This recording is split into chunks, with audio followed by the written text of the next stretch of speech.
स्वागत है आप सभी का मेरे YouTube चैनल एजुकेशनल स्टोरी में। आज की कहानी है मालती जोशी जी की कहानी आस्था के आयाम। अगर आपको कहानी पसंद आए तो चैनल को लाइक एंड सब्सक्राइब ज़रूर करिएगा और इसी तरह नई नई कहानियाँ सुनते रहिएगा। चलिए तो कहानी को शुरू करते हैं। गैस पर चाय चढ़ाते हुए सोच ही रही थी कि आज मेरे लक्ष्मण जी को भैया भाभी की याद कैसे आ गई। नहीं तो 6-6 महीने इधर का रुख नहीं करते। हारी बीमारी में बुलाते भी हैं तो 100 एहसान जताकर आते हैं। आज अचानक क्या हो गया। तभी विभा भीतर आई। जिज्जी क्या हो रहा है। जिज्जी अब तुम कितने दिन तक चूल्हे में खड़ती रहोगी। जल्दी से एक बहू ले आओ। तुम्हारे बेटे को कोई पसंद तो आए। तो क्या अभी कहीं बात पक्की नहीं हुई है। उसने आंखें सिकोड़ कर पूछा। बात पक्की होती तो तुम्हें पता नहीं चलता। वह सोच में पड़ गई। मैं जानती थी अपनी उत्सुकता को वह अधिक समय तक दबा नहीं पाएगी। बोलनी पड़ी। मैंने तो सुना था कि शंकर बाग वाले प्रसाद जी के यहाँ आपने हाँ कर दी है। हाँ, मैंने उदासीन भाव से कहा।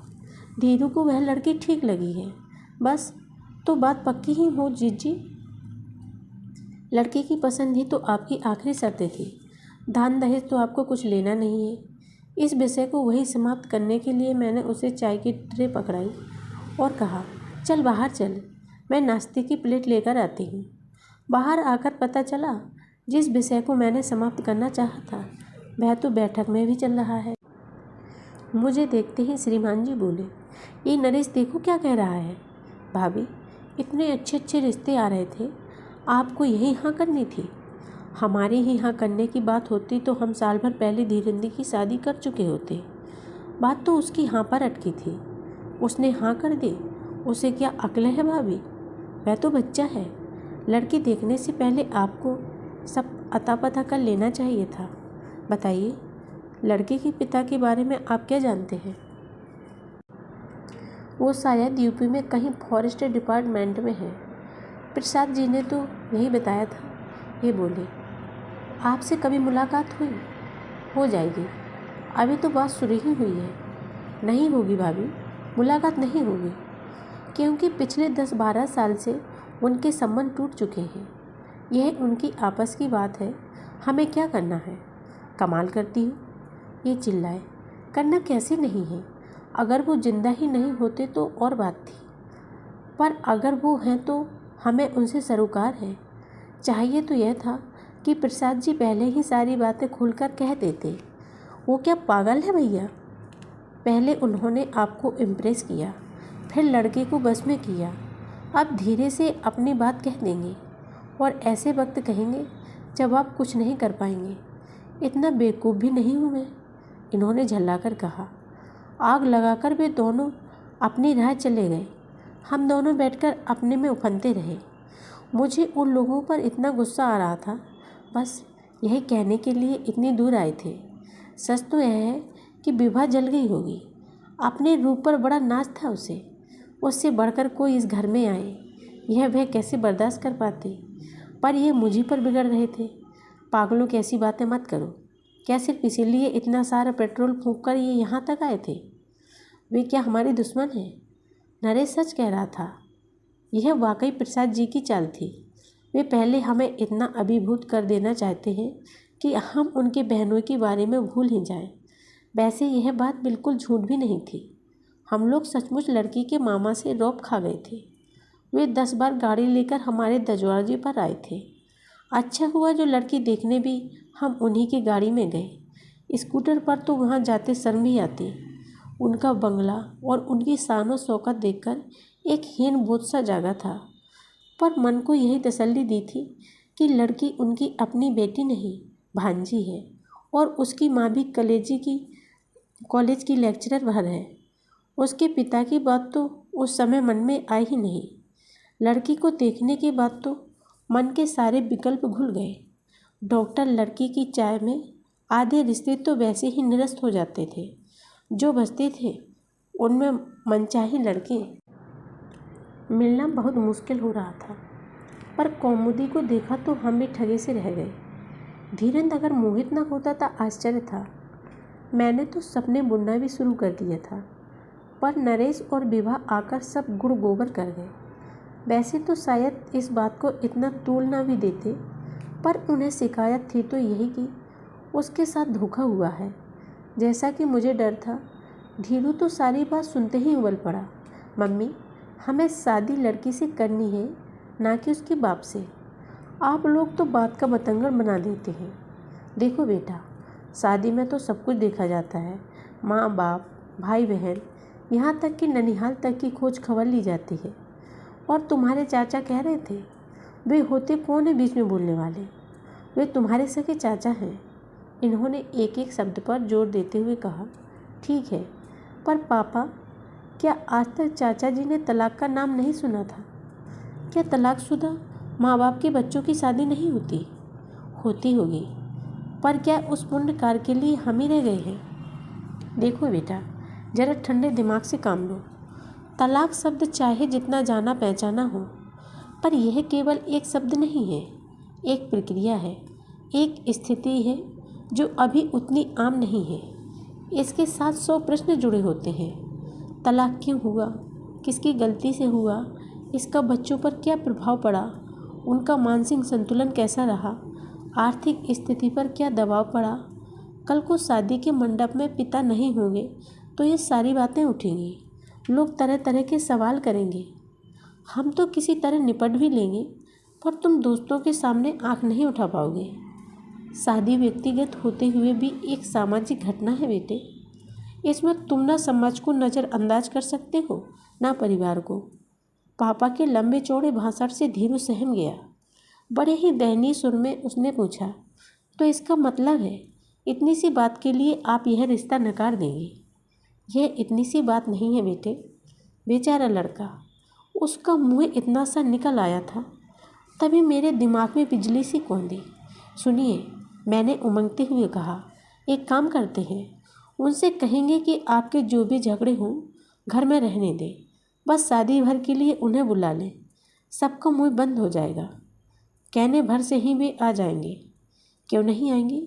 बेटी की शादी देखने का चाव तो हर बाप को होता है। तुम भी बस एक ही हो। हिंदी पिक्चरें देख देख कर तुम्हारा दिमाग खराब हो गया है।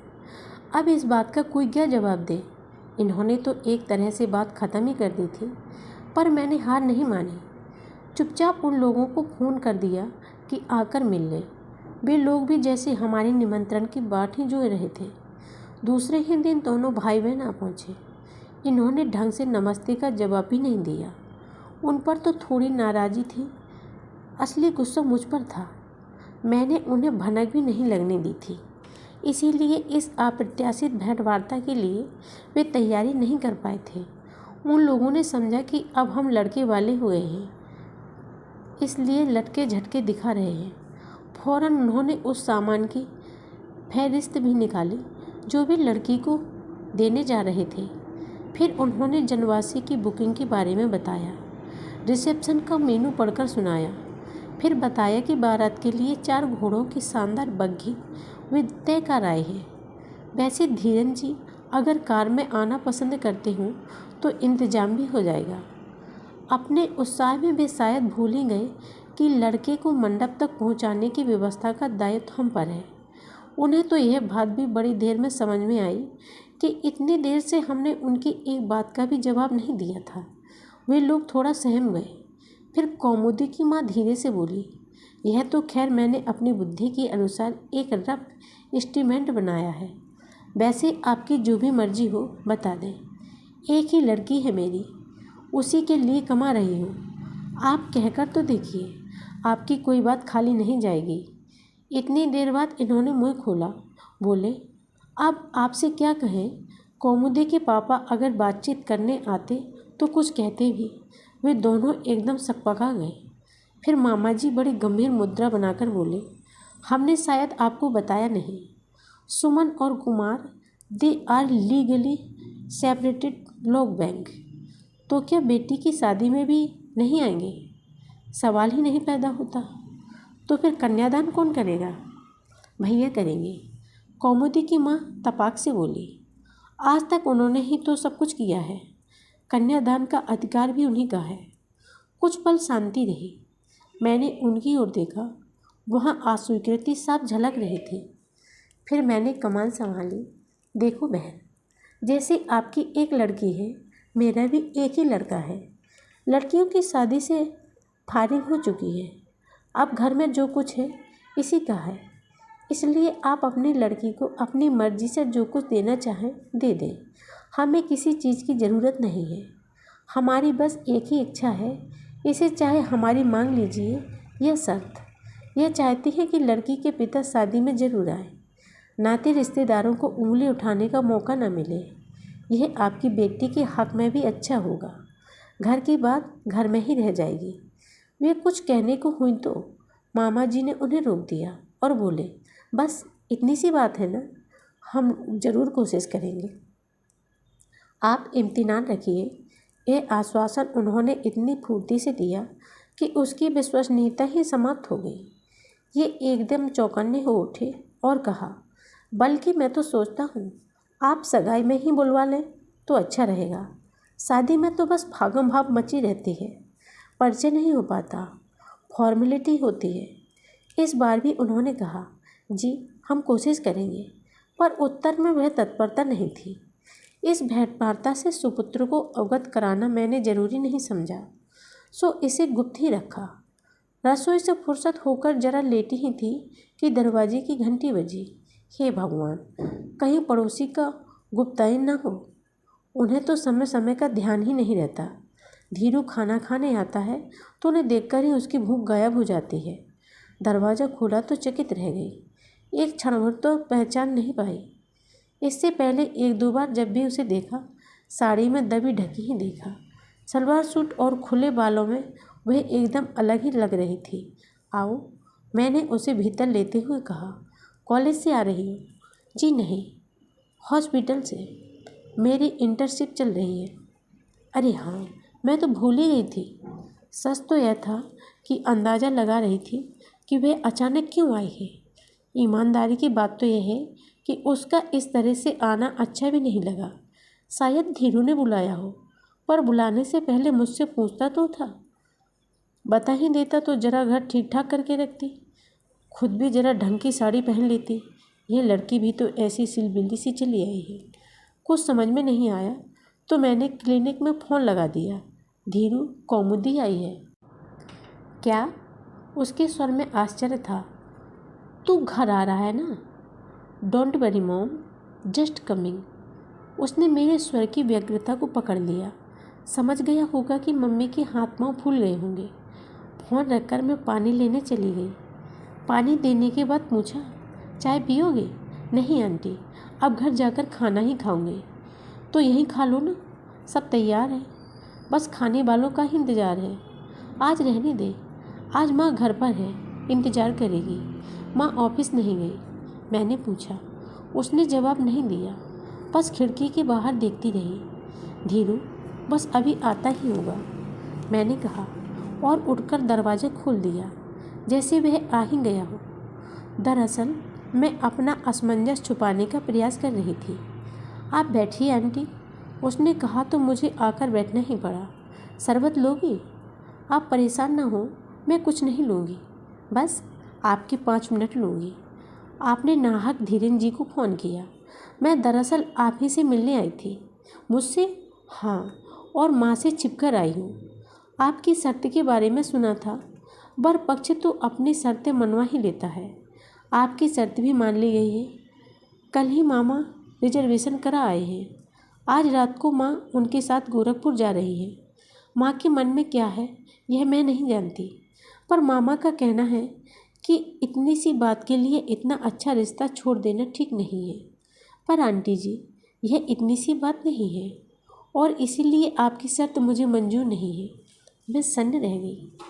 आप तो सारा इतिहास नहीं जानती, आप तो केवल लोकाचार जानती हैं। आप तो यह मानती हैं कि बेटी के बाप का शादी में होना बहुत ज़रूरी है, लेकिन आपको यह कहाँ मालूम है कि इसी बाप ने हम दोनों माँ बेटी को आधी रात घर से निकाल दिया था। वह रात हमने पड़ोसियों को यहाँ बिताई थी। उन्हीं लोगों ने टिकट का बंदोबस्त करके हमें गाड़ी पर चढ़ाया था। नशे में धुत पिता की वही तस्वीर मेरी स्मृति में है और उस तस्वीर में मेरी रत्ती भर भी आस्था नहीं है। घर से निकाल क्यों दिया था? मैंने बड़े संकोच के साथ पूछ ही लिया। आप तो जानती हैं दौलत के साथ 100 ऐप जुड़े जाते हैं। ऊपर से अप्सरी भी थी। माँ बेचारी चुपचाप सब सहन करती रही। सहन करना तो हमें घुट्टी में ही पिलाया जाता है ना। लेकिन जब वह रासलीला घर में ही शुरू हो गई तो माँ के लिए सब्र करना कठिन हो गया। माँ ने पापा को फटकारा कि मेरा ना सही, अपने बेटी का तो ख्याल करो। वह भी अब सब समझने बूझने लगी है। बस माँ की इसी गुस्ताखी पर उसे देश निकाला दे दिया गया।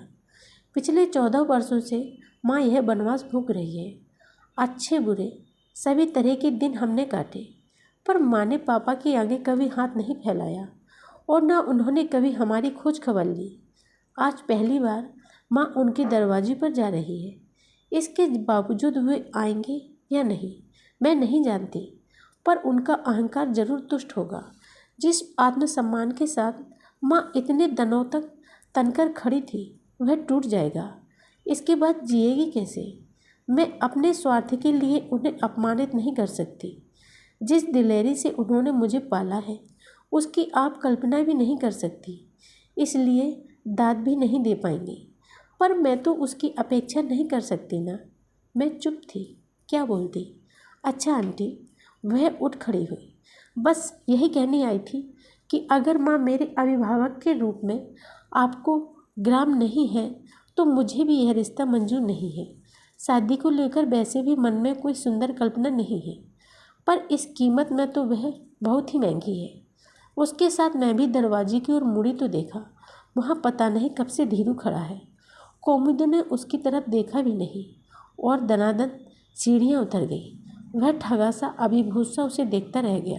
धीरू, मैंने होले से उसका कंधा छूकर कहा, सोच लो बेटे, इतना तेज तुम सह सकोगे? इतना दर्द तुम झेल लोगे? कह नहीं सकता मम्मी, वह गंभीर स्वर में बोला। बस इतना जानता हूँ कि एक गैर जिम्मेदार आदमी की गलतियों की सज़ा इस स्वाभिमानी लड़की को भुगतनी पड़ी तो अपने आप को कभी माफ़ नहीं कर पाऊंगी।